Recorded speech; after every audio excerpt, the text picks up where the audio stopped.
Neca walked into the hall and people started covering their noses. Some frowned and held their noses with 2 fingers. What was smelling? Neca did not perceive anything. She was the only one who did not perceive anything. The people who were at the row she passed walking to her seat, which was seat 21, made sounds as though they were all uncomfortable. The guy she sat close to threw up thrice before they finished the exam. The supervisor did not even supervise up to a minute before he went outside the hall. After the paper, everyone was saying how relieved they were that they would finally go away from this smell. She was called names, insulted, and people threw things at her. Wait, was I the one smelling? How? I am a very clean girl and cleanliness is my priority. I bath and brush twice a day. I wear nice perfume and my body cream smells good too. Even her roommate turned her back on her. She went to her boyfriend's place, but he openly told her that she was smelling and chased her away. She was the talk of not only the school, but the town. She roughly found her way back to her parents' home.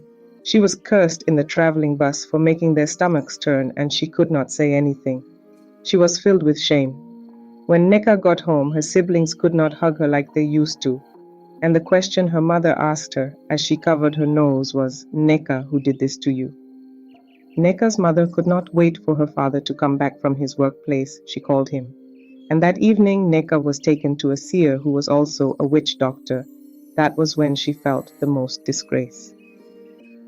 The seer revealed how Neca was a runce girl in school and said it was one of her sugar daddies, who was a politician that she slept with, used her. 4 years ago, Neca received a letter from the university.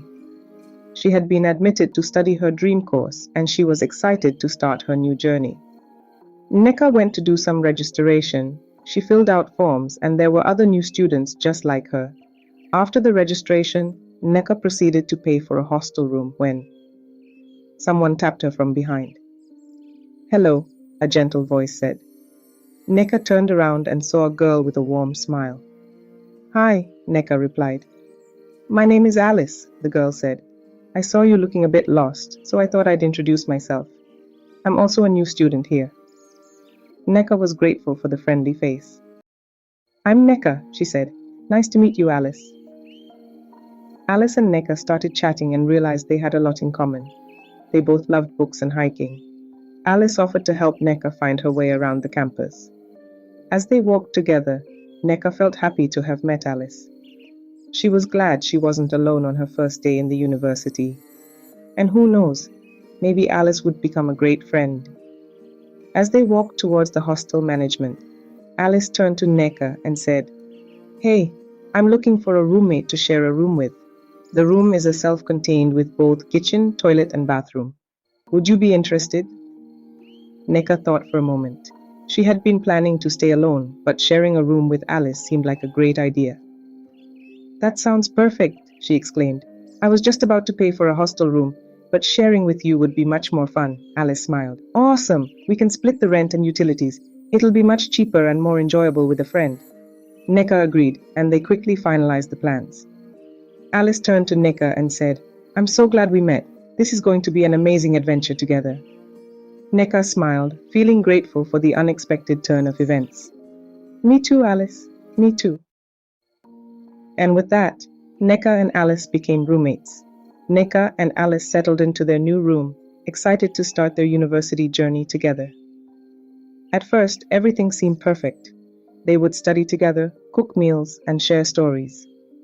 But as the days went by, Neca began to notice a strange pattern. Alice would often go out every night, sometimes alone, sometimes with friends. She would return the next day, usually in the afternoon, looking tired but cheerful. Neca was curious but didn't want to pry.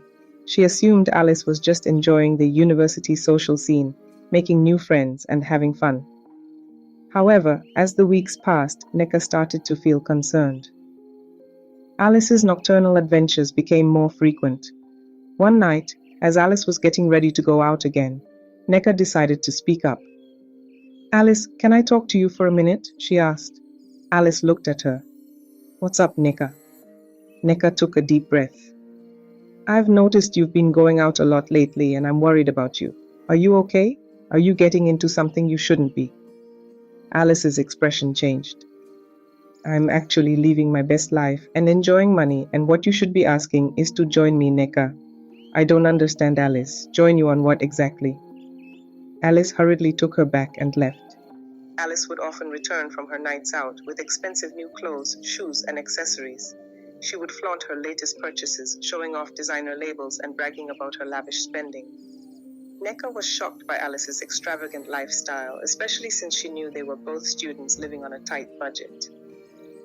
As time went on, Alice became one of the big girls on campus, known for her flashy style and generous spending. She would often host parties in their room, inviting friends and acquaintances to join in on the fun. Neca, on the other hand, was content with her simple life, managing the little money her parents gave her wisely. Neca's parents had always taught her the value of hard work and frugality. She would cook her own meals, avoid expensive social events, and focus on her studies. Alice, however, seemed to have a never-ending supply of money, and Neca began to wonder where it was all coming from. She suspected that Alice might be involved in something shady, but she couldn't quite put her finger on it. One day, as Neca was studying, Alice burst into the room, holding a brand new designer handbag.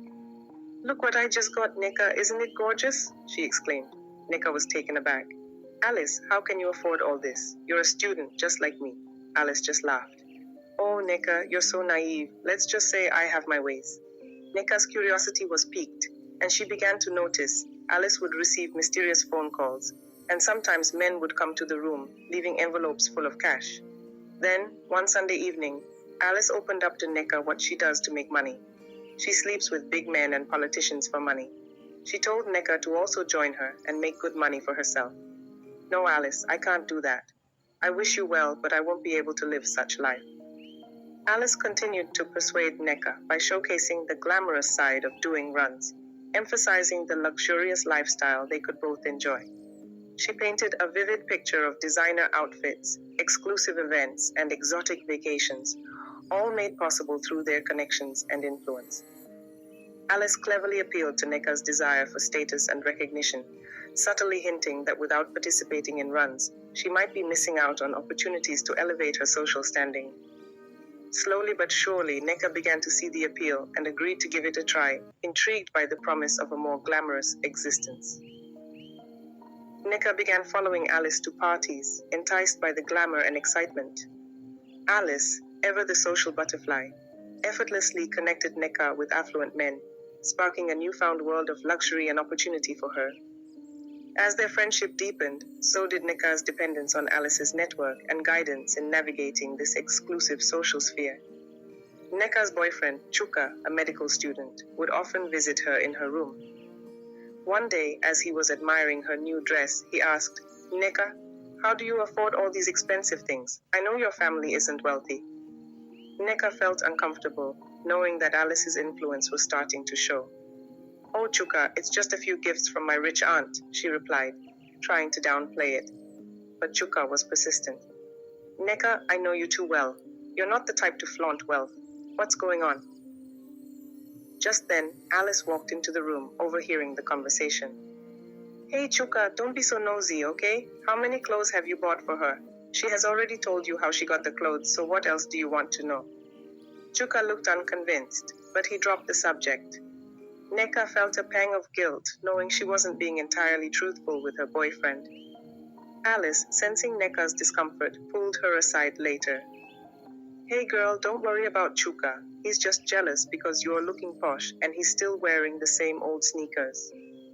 Neca smiled, but deep down, she knew Chuka's concerns were valid. She was starting to get caught up in Alice's lavish lifestyle, and it was affecting her relationships and values. Alice knew Neca, a beauty, was the perfect fit for the wealthy man's request. A big politician has requested for a very beautiful girl who has not committed an abortion for the first time and less account of men. Alice arranged a meeting, and upon seeing Neca, the man was captivated by her beauty and charm. Grateful for Alice's help, he rewarded her generously. As Alice watched them depart, she couldn't help but jump in excitement. She had just cashed out big. After a long day of spending time with the wealthy man, Neca couldn't believe her luck when he handed her a check for a substantial amount of money. With gratitude in her heart and excitement, Neca hurried home, her mind racing with plans on how to best utilize the unexpected windfall. Nan's final exam was starting same day. She hurriedly freshened up, took her school bag, and headed to the exam hall. Neca walked into the exam hall, feeling confident and prepared for her test. But as she took her seat, she noticed something strange. People around her were covering their noses, glancing at her with a mixture of disgust and pity. Neca was taken aback, wondering what was going on. She discreetly sniffed herself, but didn't notice anything out of the ordinary. She thought maybe it was just her imagination, but as the exam began, more and more people started covering their noses. But she knew she had taken care of her personal hygiene that morning. As the exam ended and people filed out, Neca approached Alice, who was waiting outside. "Alice, what's going on? People were covering their noses during the exam, and I have no idea why." Alice's expression turned serious. She covered her nose while waving at Neca to go away. Neca left in tears. Neca was shocked and confused, but she knew she had to get to the bottom of things. She decided to call her mother. As soon as her mother answered the phone, Neca poured out her story, tears streaming down her face. Her mother asked her to return home immediately. And Neca's parents were desperate for a solution. They begged the seer to help their daughter, to find a way to erase the smell and break the curse. The seer listened attentively, his eyes filled with compassion. "I understand your concern, but I must tell you the truth. Neca has been used for a purpose, and that purpose has left its mark." The politician she slept with that night used her for a purpose and paid her ransomly, knowing she won't be able to spend the money, as she would be battling with her health from that moment. Neca's parents were confused. "What do you mean? What purpose?" The seer's expression turned grave. "She has been used as a vessel, a conduit for dark forces. The smell is a manifestation of that darkness, and it cannot be erased." Neca's parents were horrified. "What do you mean she can't be erased? There must be something you can do." The seer shook his head. "I'm afraid not. The damage is done. Neca has been used, and now she carries the consequences." Neca's parents were devastated. They had sent their daughter to school to get an education, not to be entangled in dark forces. They felt helpless, not knowing how to protect their child from this unknown evil. The seer's words hung in the air like a death sentence. Neca's parents knew they had to find a way to support their daughter, to help her navigate this darkness, but they didn't know where to start. Neca's world crumbled before her eyes. She felt like she was living in a nightmare, with no escape from the awful smell that followed her everywhere. People ran away from her, covering their noses in disgust. Her friends abandoned her, her boyfriend left her, and even her family struggled to be near her. She felt like a leper, an outcast, a monster. How could she continue living like this? The smell was a constant reminder of the darkness that had taken over her life. She tried everything to get rid of the smell, perfumes, deodorants, herbs, and prayers, but nothing worked. She felt like she was drowning in her own shame and embarrassment. She wondered if this was how her world would end, alone, ashamed, and shunned by society. Neca's condition worsened with each passing day. The smell grew stronger and her body began to weaken. She became so pale that her skin was almost translucent and her eyes lost their sparkle. The smell was eating deep into her flesh, and she could feel it consuming her from the inside out. She was bedridden, unable to move or care for herself. As she lay on her sickbed, Neca regretted the reckless life she had lived in school. She wished she could turn back the hands of time, but it was already too late. She had made her choices, and now she had to face the consequences. She thought about Alice and the dangerous people she had associated with. She thought about the parties, the clothes, and the lavish lifestyle. It had all seemed so glamorous and exciting at the time, but now it seemed empty and foolish. Neca's parents sat by her bedside, crying. They had tried every treatment, every prayer, and every ritual, but nothing seemed to work. As Neca's strength faded, she whispered to her parents, "I'm sorry. I was so blind and foolish. I wish I could go back and do it all differently." Her parents held her hands, tears in their faces. "We love you, Neca. We just want you to get better." but deep down they knew it was too late. The smell had taken over, and Neca's body was slowly shutting down. As the darkness closed in, Neca realized that she had lost herself in the pursuit of a false life.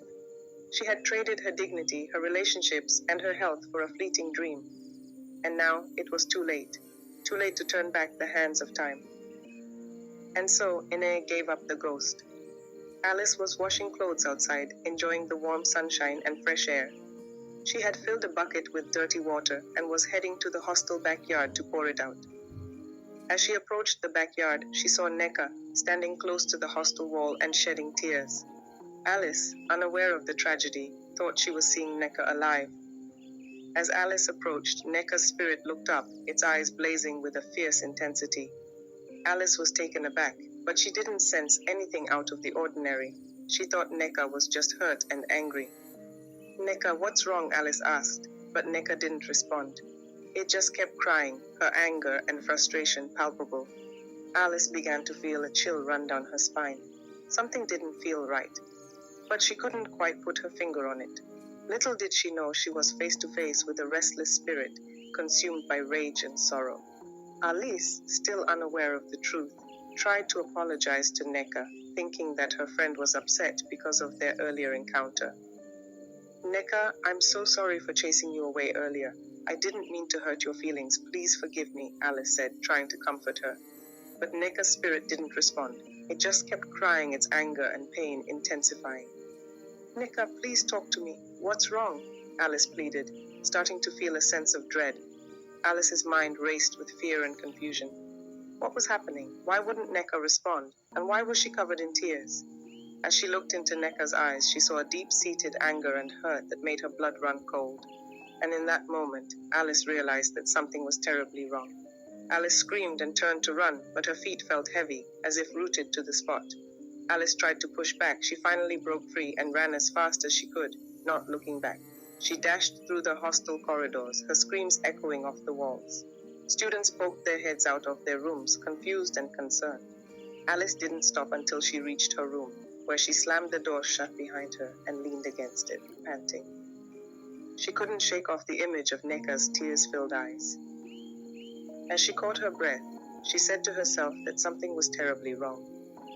Could Neca be dead, and her spirit consumed by anger and pain? Alice had just encountered a horror beyond her wildest imagination. Alice started to shiver, her mind racing with questions. Why did Neca appear to her in such a state? What did it mean? And why was she crying and covered in tears? Alice felt a chill run down her spine. She tried to calm herself down, telling herself it was just her imagination playing tricks on her. But deep down, she knew what she saw was real. She had felt Neca's cold presence and seen the anger and pain in her eyes. Just as Alice was trying to process what had just happened, one of her friends, Sarah, burst into her room looking worried. "Alice, have you heard the news?" she asked, out of breath. Alice's heart skipped a beat. "What news?" she asked, trying to sound calm. Sarah's expression was somber. "Neca, your roommate is dead. The news is everywhere on campus." Alice felt like she had been punched in the gut. She knew Neca was dead. She had just seen her spirit, but hearing it from someone else made it feel more real. "When did it happen?" Alice asked, trying to keep her voice steady.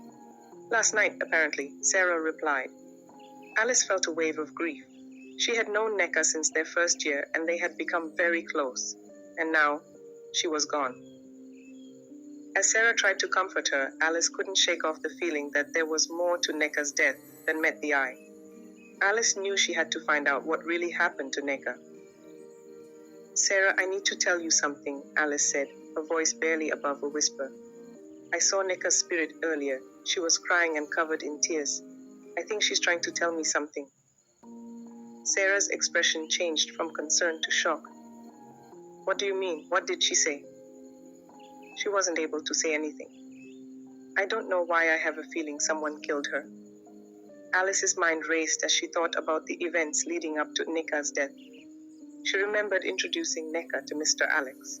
Alice couldn't help but have the feeling that he might have had something to do with Neca's death. She picked up her phone and dialed the number, her heart pounding in her chest. She called Mr. Alex. When he answered, Alice didn't waste any time. "I need to see you immediately," she said. The politician, Alice's friend, whose name was Alex, seemed taken aback by Alice's urgency. "What's going on? Is everything okay?" he asked. Alice didn't bother answering. She simply told him to meet her at the bar in 30 minutes and hung up the phone.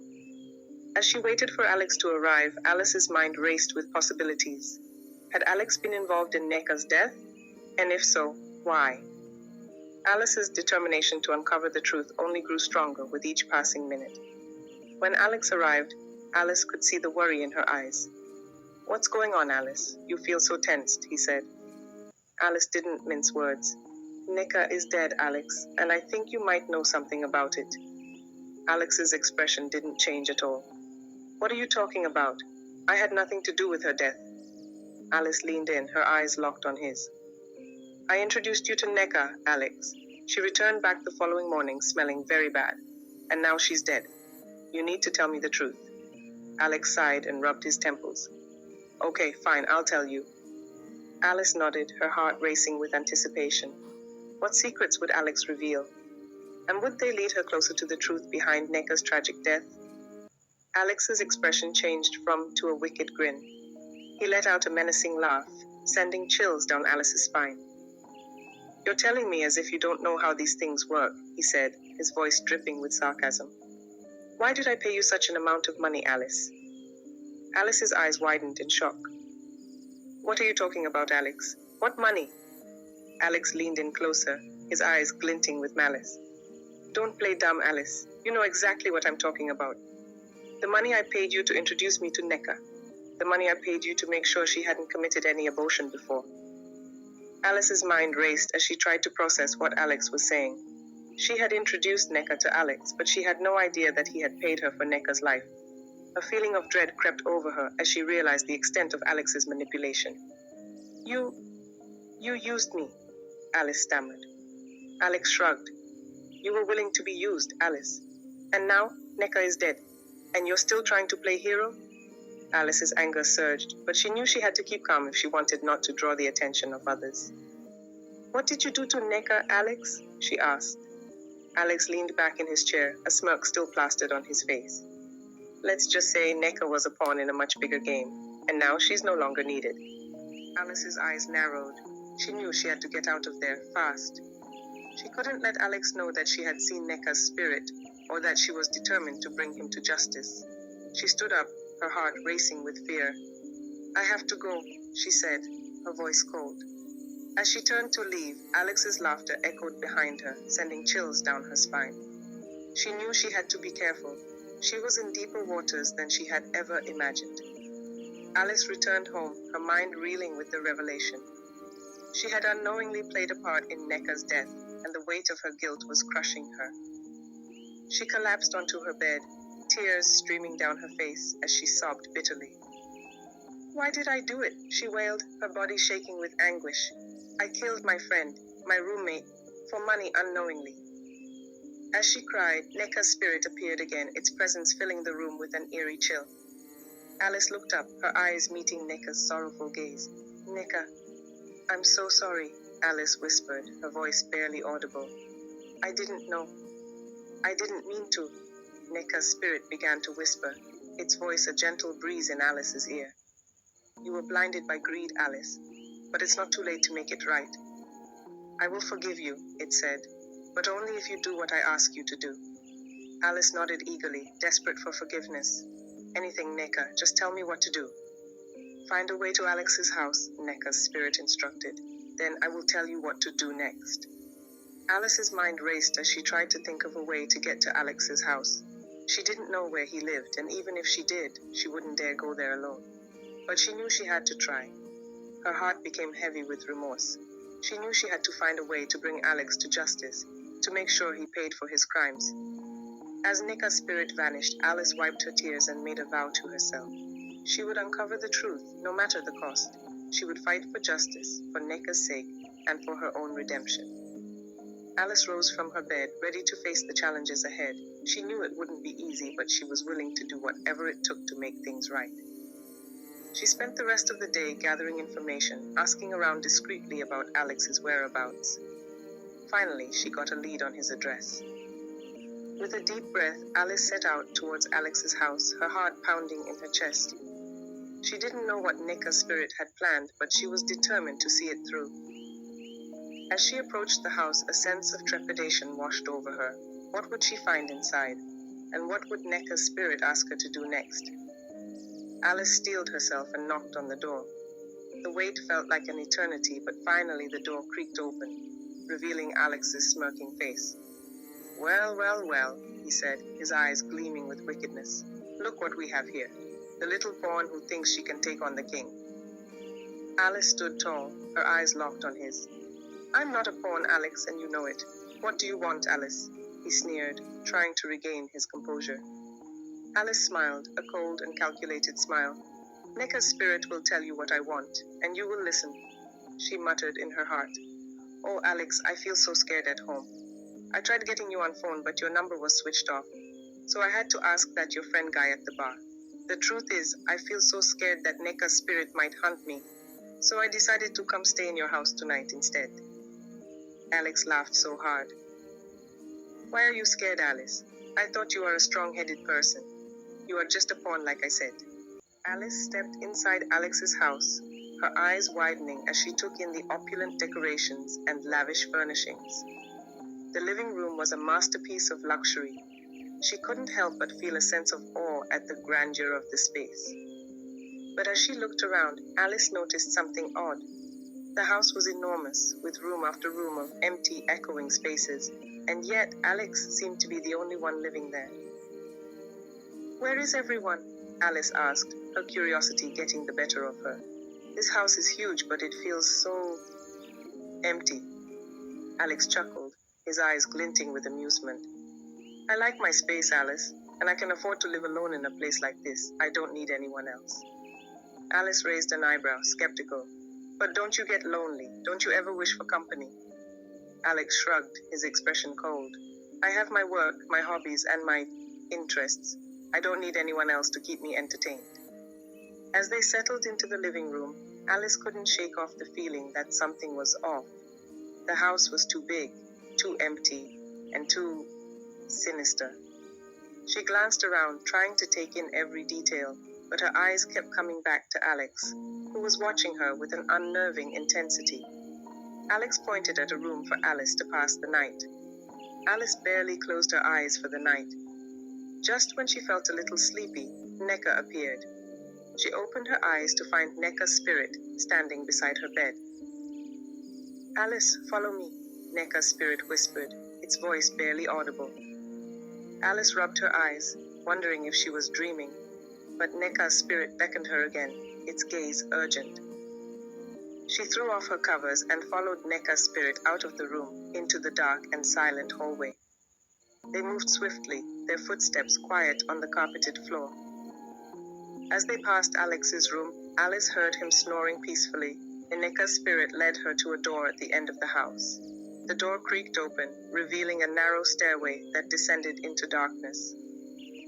"Where are we going?" Alice whispered, her heart racing with anticipation. Neca's spirit didn't respond, but continued down the stairs, its light fading into the darkness. Alice followed, her senses heightened as she navigated the treacherous steps. At the bottom, she found herself in a small, damp room, the walls lined with old stone, and the air thick with the scent of decay. Neca's spirit stood before her. "This is where Alex's secrets are hidden," it whispered. "Are you ready to uncover the truth?" Neca's spirit pointed a spectral finger at a mirror hanging on the wall of the dark room. The mirror seemed out of place in the damp, stone-lined space, its glass surface reflecting the faint light of Neca's spirit.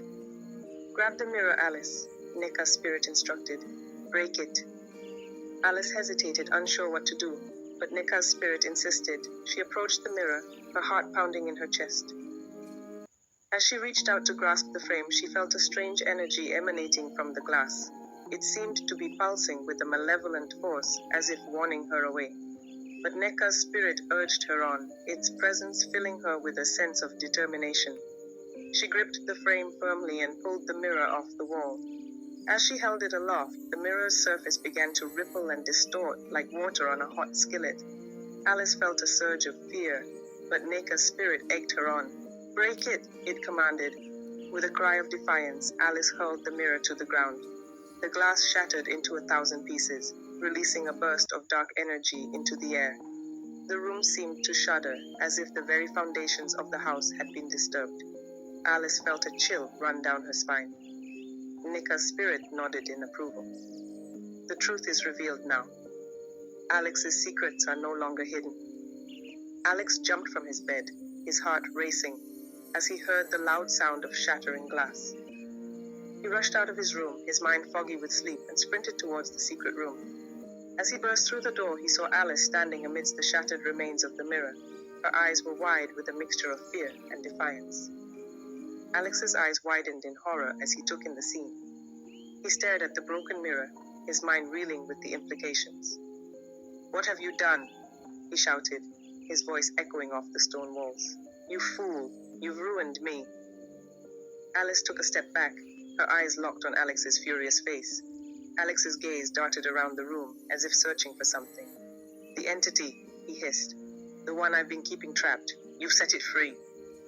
"What did I set free?" Alice asked, moving backwards. "Alex, don't only use young women for exchange of power, but also use young able men by luring them into his house. Make them run mad by trapping their spirit inside the extraordinary mirror. Then he would use their glory while they keep roaming mad on the street." Alex's wife ran out of the house with her only remaining child when she discovered her husband was behind the death of her 4 children out of 5. Alex's eyes went wild, his face contorted in a mixture of rage and fear. He sprinted around the room, his movements erratic, as if he was searching for a way to contain the entity. Then Bee became mad. Alice took advantage of the chaos to make her way out of the mansion. She turned to Neca's spirit, which nodded in approval. "Go, Alice," it said. "Get out of here, and don't look back." Alice didn't need to be told twice. She turned and ran. She could hear Alex's mad ravings growing fainter, but she didn't dare look back. As she burst through the front door, she felt a rush of cool night air on her face. She didn't stop running until she was far from the mansion. Only when she was sure she was safe did she slow down, her heart still racing with fear. She looked around, trying to get her bearings, and saw the lights of the town in the distance. She made her way towards the town, her mind reeling with the events of the night. Alice's encounter with the supernatural forces in Alex's mansion had a profound impact on her life. She realized that she had been living in darkness, chasing fleeting pleasures and material possessions. But now, she saw the emptiness of her existence and the danger of meddling with forces beyond her control. As she walked into the town, she felt a sense of conviction washing over her. She knew she needed to make a change, to seek a higher power to guide her. She stumbled into a nearby church, seeking refuge and solace. And there, she found it. The love and grace of Christ enveloped her, and she knew she was home. Alice dedicated her life to serving God, renouncing her old ways and seeking forgiveness for her past mistakes. It was as if Neca's mission was accomplished, and Alice was finally free from the grip of darkness. Alice knew that Neca's spirit was at peace, and she was grateful for the encounter that had led her to the truth. From that day on, Alice lived a life of purpose and meaning, spreading the message of God's love and redemption to all who would listen.